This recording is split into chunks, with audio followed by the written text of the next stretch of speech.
Hey guys, well I'm back from my little visit to the Willow Run Airport over in the Detroit area, and remember I said I had a surprise.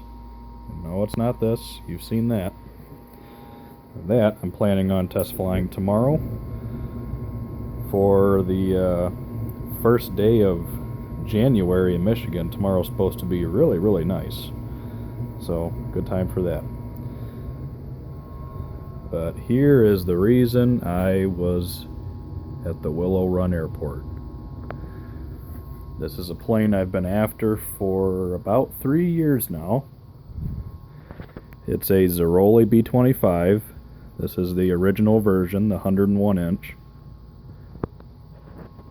It probably looks familiar for the viewers that have seen all of my Warbird and Classic videos, especially in 2014 and 2015, because there are videos of me flying this particular B-25. I got this from a good friend of mine, Vince Blasky from the Detroit area. He picked this plane up from an estate sale, I believe in 2013, and it had not been flown in many years, and he redid a lot of things on it, and I did the test flight for him, which is on my channel as well. I think that video is called Vince's New Old B-25, and that was when I did the test flight on it. And I instantly fell in love with this airplane because it is built extremely heavy, which I like. Normally the 101 inch version of the B-25 would fly on a couple Zenoa 23s. This one has two Quadra 35s in it. And the 35s don't really fly it with a ton of authority. It flies it very well, but it is a very heavy airplane.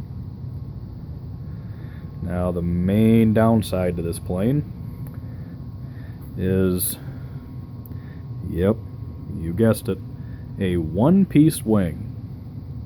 Wow.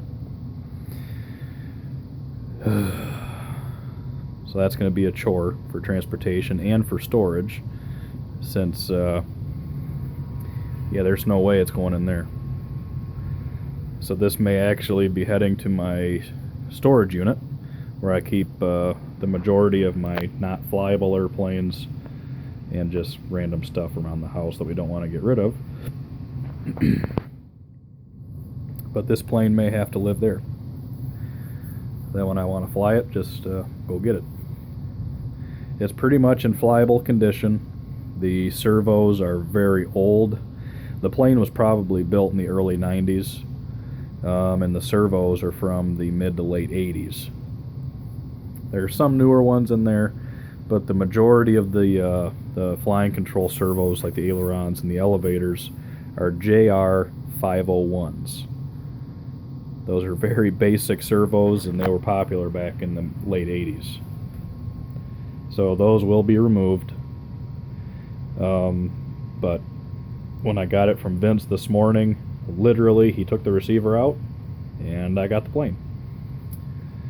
Of course there was some little bit of cash exchange, obviously, but this was a flyable airplane when I got it. It's pretty much flyable right now. There's just a few things I'm going to do to it just because I feel I have to. Probably not going to do anything with it right now. I need to get my T6 finished. That is number one priority. And I got a couple other projects I want to make sure are ready to go for this coming flying season. So my plans for this airplane is I want to fly it this coming season. So all I'm going to do is put new tanks in it. We actually ripped the tanks out of it before we put it in my car to come home, because I didn't want it to leak in there. So I'm going to redo all that. You know, as you can see, it's got some wear on it. It's an old airplane. But what I'll probably do, just so I can get it flying, is upgrade all the wiring, put some new servos in it. I'll probably leave the flap servos alone, but the main flight control servos I think I'm going to change, just to make me feel better. You know, it's got removable tail, just that one-piece wing. Man, that takes up some space, and it is very, very heavy. I don't know the all-up weight, but it's heavy. But like I said, I've flown this airplane probably more than Vince has. He's got a handful of flights on it, and I got a handful of flights on it. And I like the way it flies. So after next year, I'm assuming I do fly it next year, the long-term plans for this airplane are probably to strip it down and repaint it. And if I'm going to do that, I may be taking a hacksaw to the wing, cutting the outboard panel off, and making it a three-piece wing. Maybe. We'll see.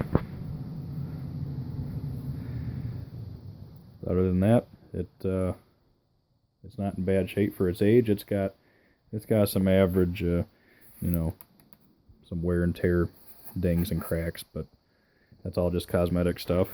It's completely flyable. So we'll be looking for it this coming year. Later, guys.